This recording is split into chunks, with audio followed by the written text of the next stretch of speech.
This park right here was really cool. Busch Gardens, Africa. Definitely one of the best amusement slash theme parks I've ever been to in Florida. This park has great roller coasters. It has great thrill attractions and some pretty good flat rides.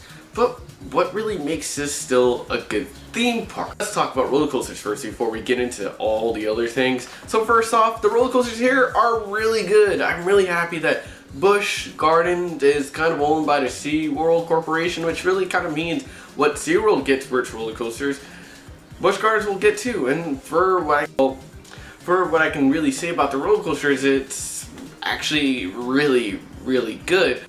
I would say that Scorpion is one of the worst roller coasters I've ever been on, and I can also go ahead and say that it can completely be gone and nobody will actually feel any type of way about it. As for the other roller coasters, the Wild Mouse coaster, it's a generic roller coaster. Everybody's gonna love or hate it. It's just okay. Whereas every other roller coaster like Cheetah Hunt, Montu, Kumba, Shikra, and of course when Keezy was there, I heard it was actually pretty good. But now we have Cobra's Curse, and Cobra's Curse actually looks pretty nice as a family coaster. I think they actually have some really good coasters here, and I like that they're having a family coaster, second family coaster for this park, since their first was their Wild Mouse. But this one is extremely good, since most of the roller coasters are looping. There are no hyper coasters here. They all got some flips and dips. Montu is my favorite attraction of the park, hands down. Cheetah Hunt's really good, but Montu has a lot of twists, a lot of turns, a lot of areas where it just goes through trenches and tunnels, and it's really long, and you would never expect it. You look at the roller coaster and say, it doesn't look all that big, but it's pretty big, it's pretty long, and I'm very impressed with the roller coaster, especially from B&M. Since majority of the roller coasters are here in Busch Gardens, Africa, it is all B&M. And that's not a bad thing. I'm a big fan of B&M as a manufacturer, and honestly, a lot of the attractions are really well designed. Shikra is a great dive coaster that I love that was actually put into the next park that they have, which is Busch Gardens Williamsburg. Busch Gardens Williamsburg, which is its brother park, Busch Gardens Williamsburg is actually pretty well themed, and that's where we jump into Busch Gardens theme. See, Busch Gardens is themed to Africa, and the other park that I know is kind of themed to certain areas in Africa, and especially safari section, is Disney's Animal Kingdom. And when you think about Disney's Animal Kingdom when it comes to its themes for a small section of Africa, which Africa is actually one of its bigger sections compared to a whole park that themes to Africa, I gotta say the theme's kind of lackluster and kind of mediocre. This park only does the bare minimum. It doesn't really feel like you're in Africa. It doesn't really look like you're in Africa. There's not enough buildings or certain parts of the areas that make you say, yes, this is Africa. Or even for Egypt. Egypt is just a small strip because the only attractions that are there are Cobra's Curse and Montu, and yet it's just a small little section, and I really feel like I'm not really in Egypt. There's no pyramids. There's nothing that makes me scream out, yes, I feel the theming, I look at the theming, and I can think, and I can imagine I am there. Even other areas in this park just don't feel that way, and I really am kind of disappointed with the way how they did it. Pantopia is the only really well done section, considering it's not really themed to Africa at all. The area looks vibrant and cool and luscious, and I love it. I love that the whole entire area was rethemed. I don't know if they'll do this to the rest of the park, since a lot of the areas that are there are older themes, but Pantopia is the most newest one.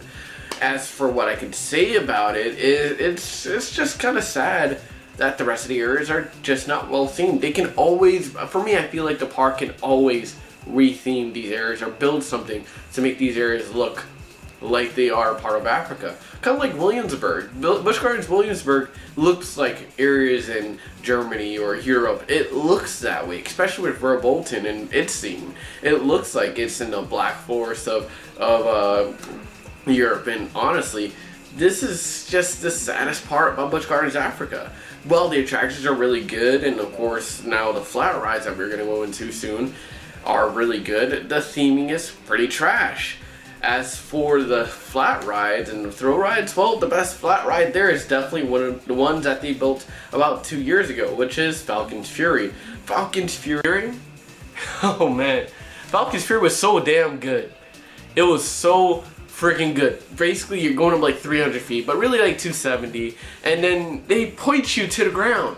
They point you to the ground. Every single rider is pointed to the ground right before they get dropped, and then boom. Other attractions like Phoenix was pretty trash, which was it's a pirate boat attraction, but it goes a full 360 maybe once or twice. But it's so rough, and what I mean by rough, I mean like the machines are just too tight.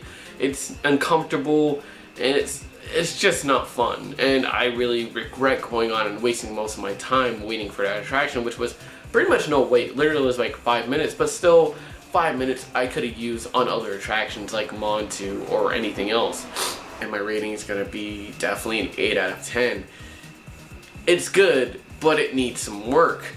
And the work really goes into the theming. The food here is also pretty cheap. I thought it was okay. It was $10. It's, you know, your normal theme park pricing, but it wasn't too bad. You get a good healthy serving of food. It's not scraps or anything like that. But the reason why Busch Gardens Africa gets an 8 out of 10 is while it shines in its roller coasters, which are all really good except for Scorpion, and it shines in its throw rides like Falcon's Fury and some other attractions like the water rides that they have here as well, I have to say that the theming here is garbage. It really doesn't feel like you're in Africa. Even adding the name into there only reminds me that yes, this is an African themed park. That's why there's cheetahs. That's why there's elephants. That's why there's black rhinos or white rhinos. That's why there's giraffes or snakes. There's an Egypt section. That's the only thing reminding me that it is based in Africa. Whereas I wish it was like Disney, where I can walk into the Africa section and not know that it's actually Africa. I can look at the buildings that are around, the writing that's there, the authenticity that they have in these attractions, and believe and know that this is the Africa section, which is really sad for Busch Gardens Africa. Busch Gardens Africa is, you know, facing off against another park that's miles away in Disney World, and that area alone is a bit better than this park when it comes to theming, but when it comes to attractions, of course, there's no competition. Busch Gardens has some really great roller coasters. It's just painful for me to say that I can't give this park a better rating than it already has right now. And that's really all I can really tell you, and that's all I can really say. What do you guys think about Busch Gardens Africa? Let me know in the comments section. I'm Taylon Keezy, signing out.